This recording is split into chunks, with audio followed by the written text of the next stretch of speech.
fait, ils ont commencé à les perquisitionner dans l'autre maison parce qu'ils se sont trompés.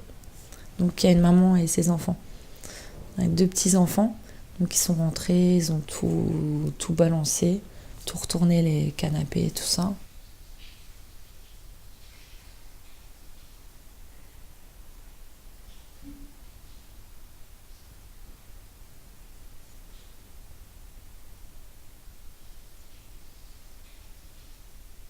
Ils ont crié police, police. Et là, il y avait une de nos hébergées qui a 20 ans. Elle était toute seule dans la maison, qui était dans sa chambre. Donc elle a pris peur, elle a essayé de mettre un voile, tout ça.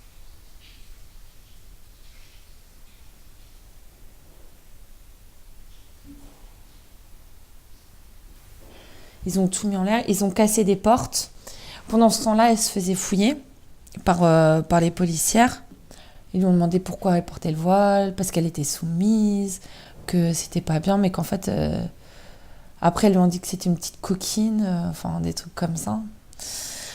Donc, elles l'ont fouillé, ils ont retourné sa chambre. Après, il y a une hébergée qui est rentrée avec sa fille qui a 15 ans. Donc, pareil, elles les ont fouillées. Donc, la petite, ils ont pas trop insisté en fait. Mais sa maman, ils l'ont palpé plus que. Enfin, c'est sa fille qui nous a raconté ça, qui était choquée, qu'ils l'ont palpé avec insistance.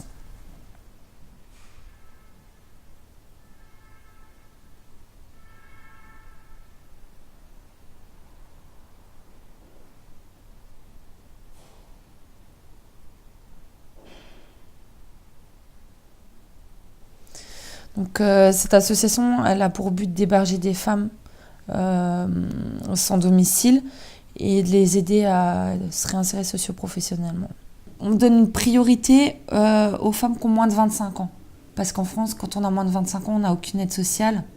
Ça veut dire qu'elles se retrouvent dans la rue et elles n'ont même pas de quoi se payer à manger, euh, pas de produits d'hygiène et encore moins trouver un logement. Le traumatisme est qu'en fait, elles ont rien, ces femmes-là, en fait. Elles ont rien, elles viennent ici, elles n'ont pas de famille, elles ont pas de. Enfin, elles ont rien du tout, elles ont même pas, pour certaines, de, de vêtements. Enfin, leur vie privée, ça tient dans une valise.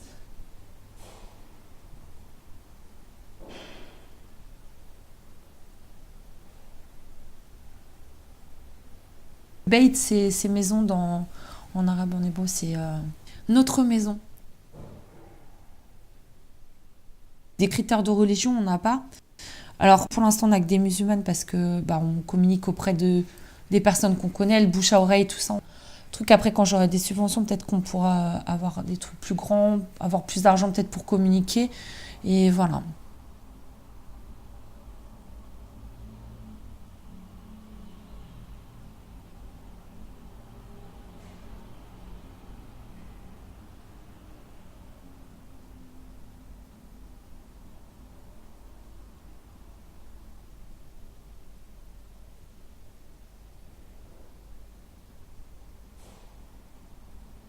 Il a dit qu'il était le responsable, que s'il y avait un problème, qu'il s'adresse à lui pour qu'il puisse fournir les papiers, enfin ce qu'il voulait.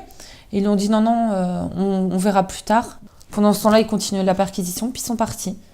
Et sans rien dire à mon président. Donc on a vu sur l'avis de perquisition ce qui nous était reproché. En fait, il y avait marqué que Beytouna était fréquenté par des personnes menaçant l'ordre et la sécurité publique.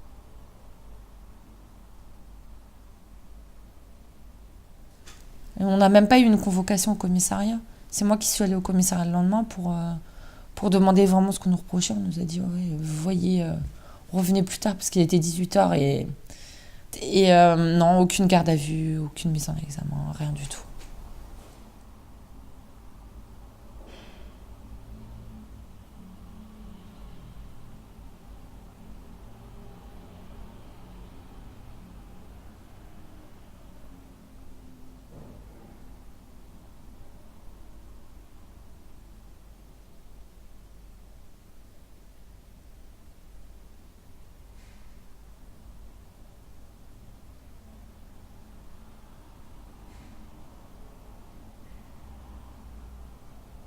Et quand bien même on hébergerait une femme dont le mari est en Syrie, si elle est là, c'est qu'elle n'est pas d'accord avec lui, sinon elle serait partie avec lui. Donc en gros, elle se marie avec quelqu'un qui va faire du mal et elle n'est pas d'accord. Donc elle refuse. Elle vient être hébergée chez nous et en plus elle est soupçonnée de...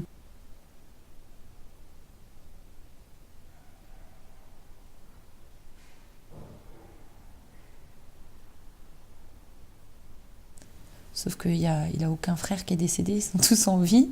Et donc, ils n'ont pas pu décéder en Syrie, ils n'ont même pas voyagé en Syrie, ses frères.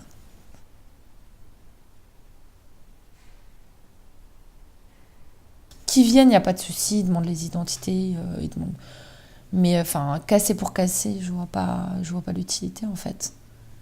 Comme j'ai dit à la police quand je suis partie, j'ai dit, mais vous nous auriez demandé les noms des hébergés depuis le début. Nous, on a tout, en fait, on a des dossiers sur chaque personne et sur chaque bénévole.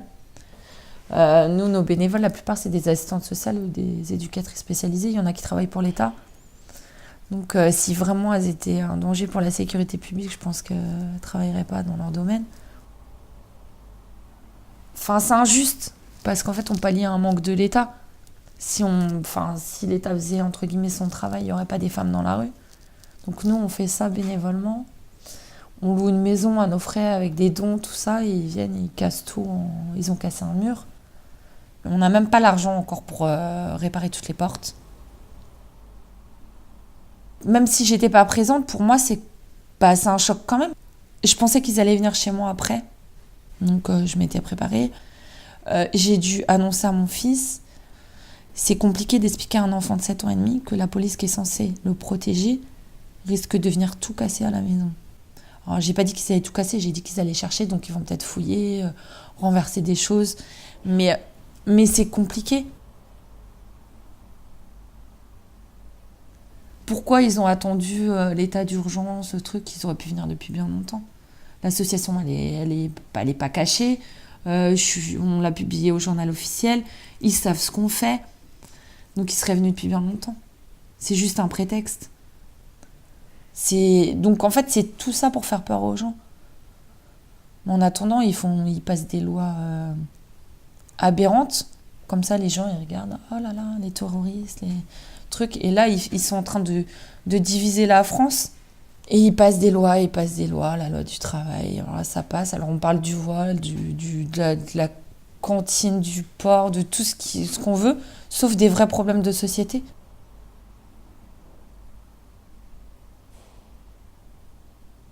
Ils sont venus chez nous parce qu'on est une association musulmane. Et il y a des associations même catholiques qui hébergent des femmes musulmanes. Et ils sont venus chez nous. Alors qu'il n'y a rien. La preuve encore, à ce jour, ça fait bientôt 6 mois et on n'a toujours pas de nouvelles de la police ou de la préfecture. Rien.